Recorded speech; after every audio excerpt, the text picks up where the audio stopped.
घना जंगल, रात का सन्नाटा, दूर किसी जंगली जानवर की गूंजती हुई चीख। यह जंगल कालवन के नाम से कुख्यात था, जहां पिछले कई सालों में कई लोग गायब हो चुके थे। कोई नहीं जानता था कि उन लोगों के साथ क्या हुआ। अब अर्जुन और उसकी टीम इसी जंगल में दाखिल हो रही थी। उनकी तलाश थी पिछले महीने लापता हुए 3 शोधकर्ताओं की, जो किसी रहस्यमयी खोज में आए थे लेकिन फिर कभी वापस नहीं लौटे। टीम में कुल 4 लोग थे। अर्जुन, एक अनुभवी अन्वेषक, उसकी सहायक नीरा, वैज्ञानिक विवेक और जंगल विशेषज्ञ कैलाश। रात के करीब 12 बज रहे थे और जैसे जैसे वे जंगल के अंदर बढ़ रहे थे, अजीब घटनाएं शुरू हो गईं। अचानक हवा बिल्कुल शांत हो गई, जैसे कोई देख रहा हो। पेड़ों की शाखाएं अजीब आकृतियां बना रही थीं, जैसे किसी छुपे हुए डर को दर्शा रही हों। जमीन पर अजीब निशान दिखे, मानव पैरों जैसे, लेकिन कुछ अलग। यह जगह बहुत अजीब लग रही है, हमें सुबह का इंतजार करना चाहिए, नीरा घबराकर बोली। नहीं, हमें उन शोधकर्ताओं को ढूंढना ही होगा, अर्जुन ने कहा और आगे बढ़ गया। जंगल के अंदर घुसते ही झाड़ियों से किसी के भागने की आवाज आई। अर्जुन ने टॉर्च की रोशनी डाली, लेकिन वहां कुछ भी नहीं था। फिर भी ऐसा लग रहा था कि कोई छुपकर देख रहा था।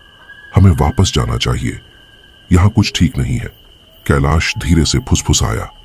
कुछ कदम और बढ़ते ही अर्जुन ने देखा एक टूटा हुआ तंबू जिसमें खून के छींटे थे।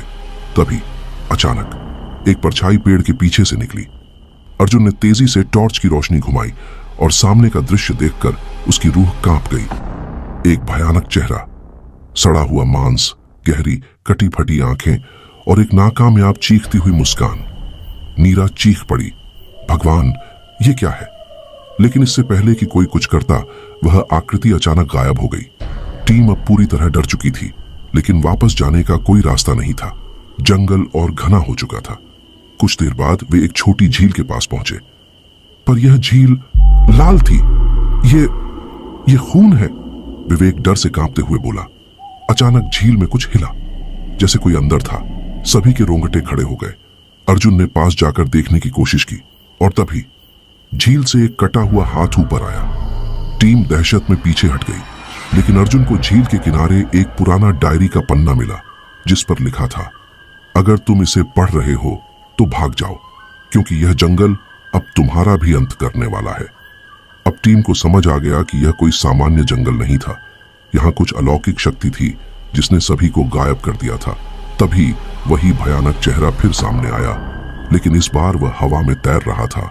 तुम यहां से वापस नहीं जा सकते, अब तुम भी इस जंगल का हिस्सा बनोगे, वह राक्षसी आवाज गूंजी।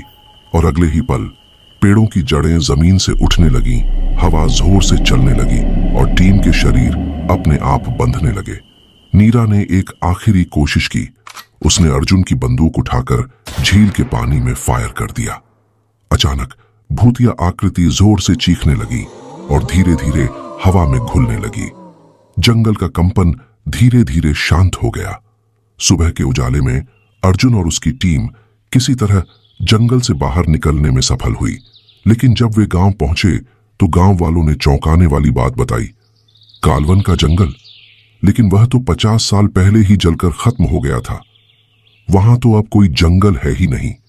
अर्जुन और उसकी टीम ने पीछे मुड़कर देखा, जंगल वहां था ही नहीं। तो फिर वे कहां थे?